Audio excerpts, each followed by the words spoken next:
Now where we finish third, right?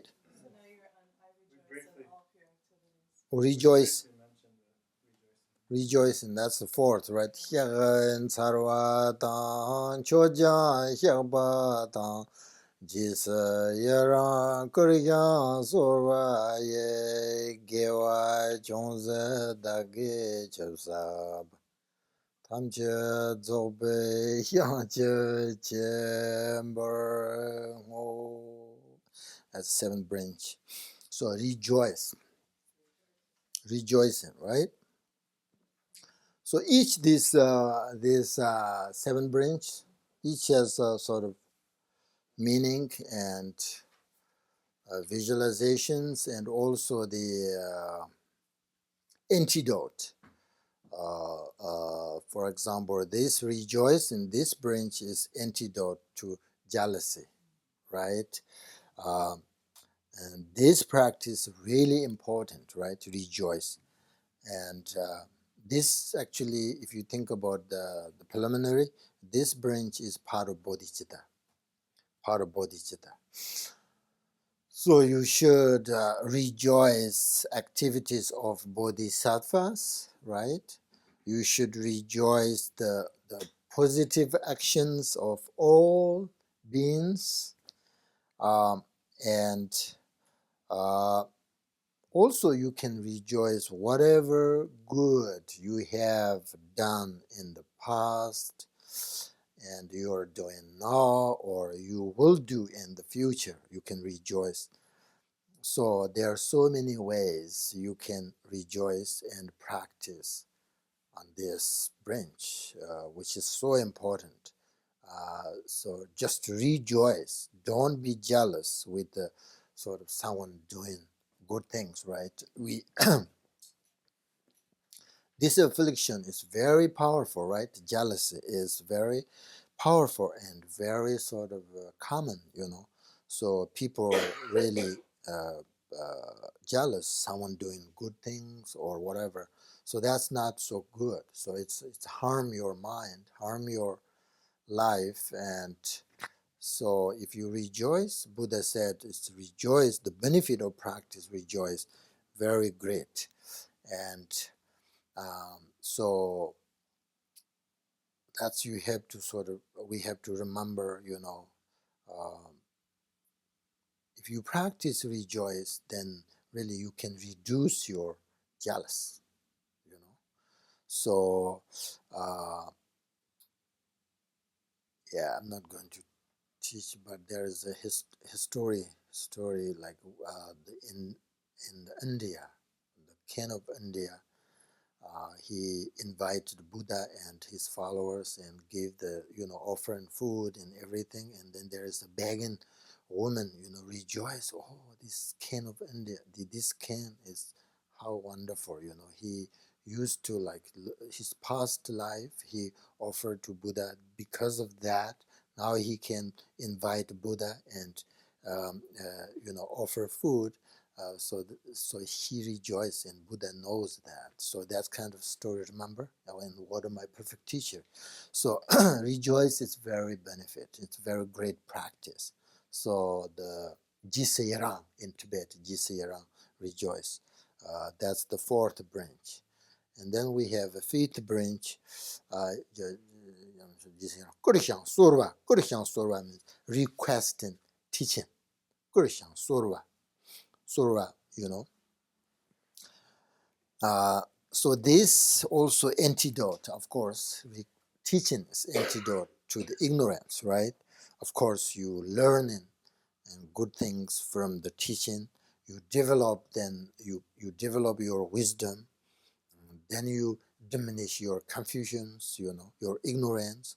So therefore, request and teaching actually antidote the ignorance, because request and teaching means that the Buddhas and Bodhisattvas, you know, the teachers, you know, and all of those who usually they teach, right? That's their responsibility. So teach a lot to others, you know. But sometimes why you need to request in teachings, because sometimes they have become tired, and so discouraged, because sometimes people don't practice. In fact, they harm others, do other bad activities, for example, the student uh, received lots of teachings, right? But they don't practice. Also harm others, do bad things. Then the Buddha's bodhisattvas kind of, discouraged, because they think their teaching really doesn't seem very beneficial, beneficial. So at this time, it's important to request the teaching. Please don't think, don't tire, don't discourage. You need to teach like that. So that's why you have to request and teaching. That's antidote ignorance and practice generosity. Fifth offering, and then sixth offering we have long life. Pray, for long life. Long life.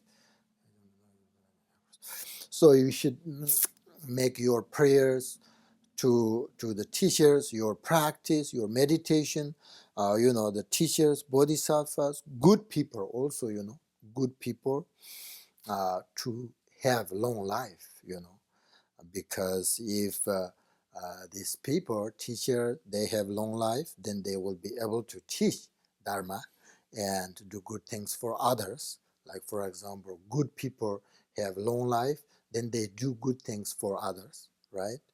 Um, and because without good people, without good teachers, then there would be no opportunity to practice, right?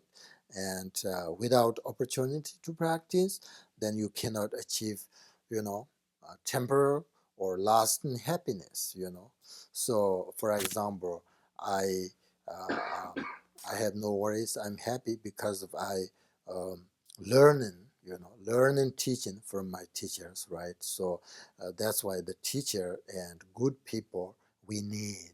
We need lots of good people in order to take care of the world, whole world, environment. There is a connection between human beings, and there is also human being to animals, human being to environment. So all of these are interdependent, right? So if we have good people, then we do good things for everything, like for animals, for environment, for people, everything. So that's why long life is so important, So long life is so important. So whatever you do, like your practice, your meditation, your prayer, uh, uh, and if you know somebody really you think good, you just specifically think that person in long life. Or if you don't know, and I always say, like, in this world, whoever, who, I don't know who is good, who's really good, right? But if there is a good people, I want long life, they stay long life. So you don't have to think, specifically, or remember their name if you don't know, right? So whoever in this world, good people, we need them very much. So therefore, long life prayer is so important. uh, so therefore, Dharma practice so important, especially teachers so important, though, because we cannot learn Dharma practice without teachers, without their lineage, without their instructions, So we really need good people. And just I mentioned this morning, we are living a very dangerous world right now because of bad people try to destroy the whole world. Of course, we have lots of good people, but really we need more that, right? More, we don't, not enough. So we need, for example, if we have a good people, then our society, our family, our country will very peace and very good. So one bad person, for example, do so many bad things. So that's why we need long life, good people. Okay, that's the sixth offering, the branch. Long life? Long life antidote, for example, people who have long life, we have a prayer for long life prayer, right? So if this the teacher and good people we have, then they give us the teachings and we can develop our wisdom, right? With this wisdom, so it's antidote kind of what do you call it? The confusions and ignorance, requesting teachings, right? Yeah. So,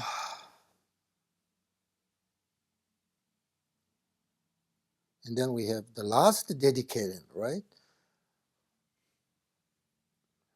Last branch is dedicated. Dedicating the merit.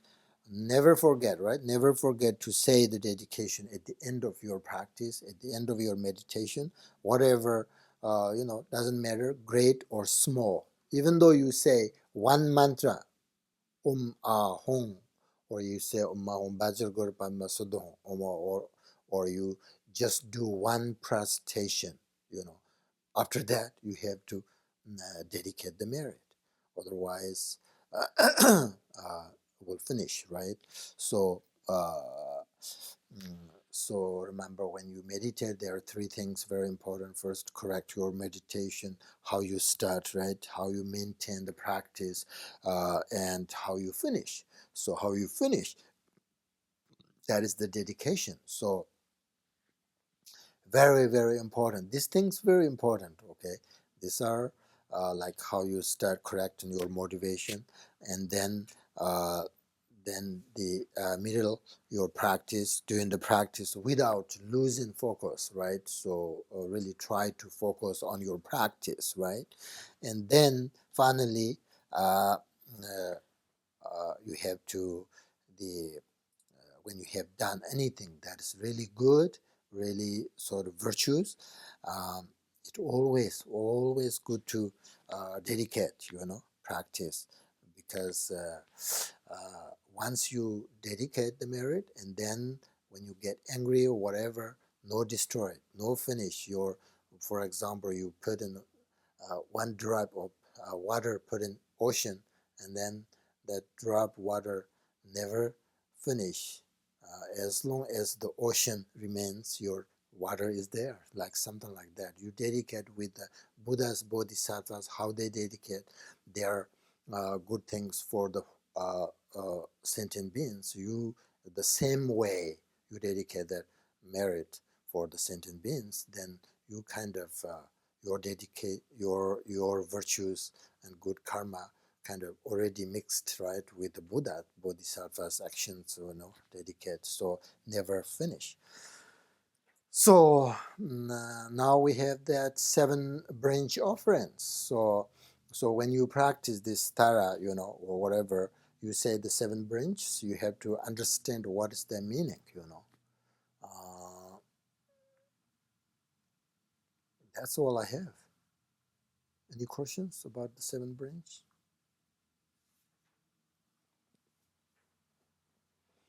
Just to help me remember them right, the first one was doing prostration. Yes. Second one was Choba. greed. No, yes, 7 is offering. And greed. Mm-hmm. Right, okay. Third one was to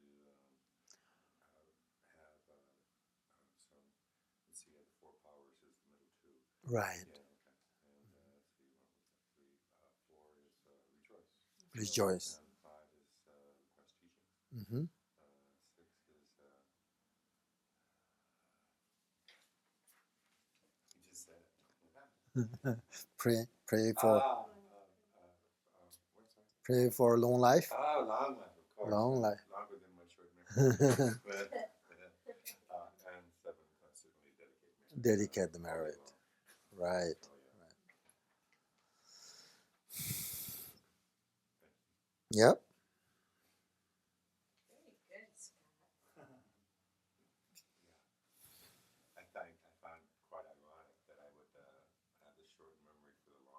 some humor in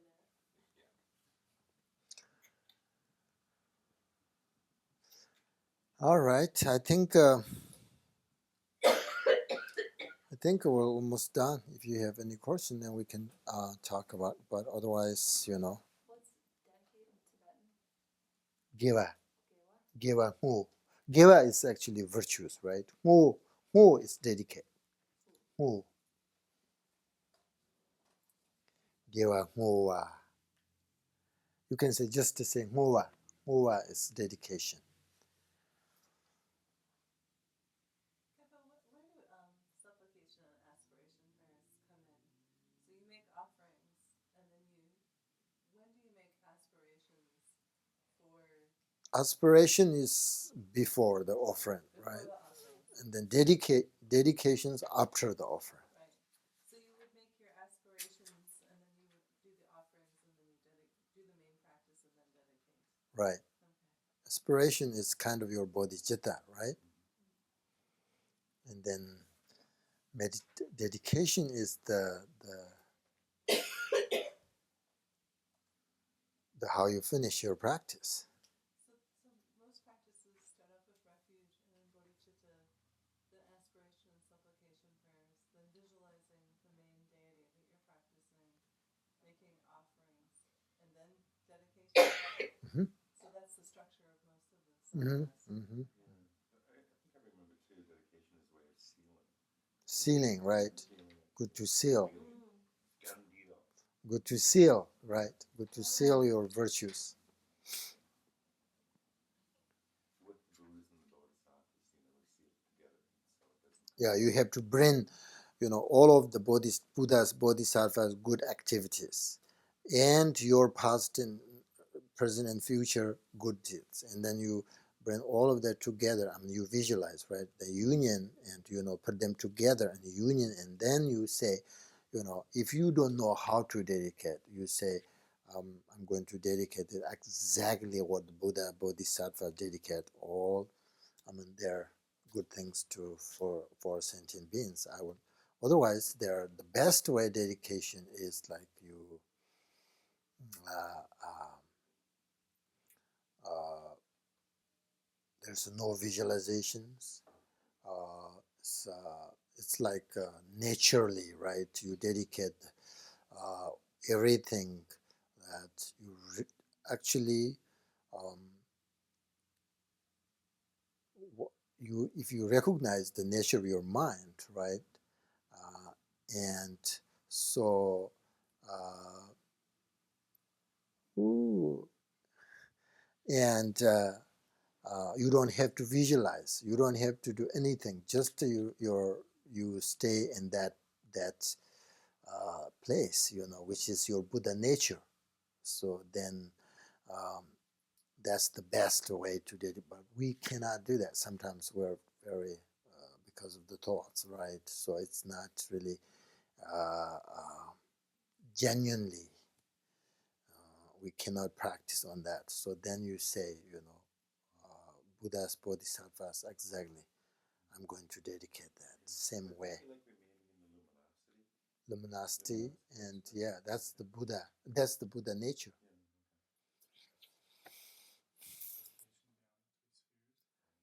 There you go. Dedication beyond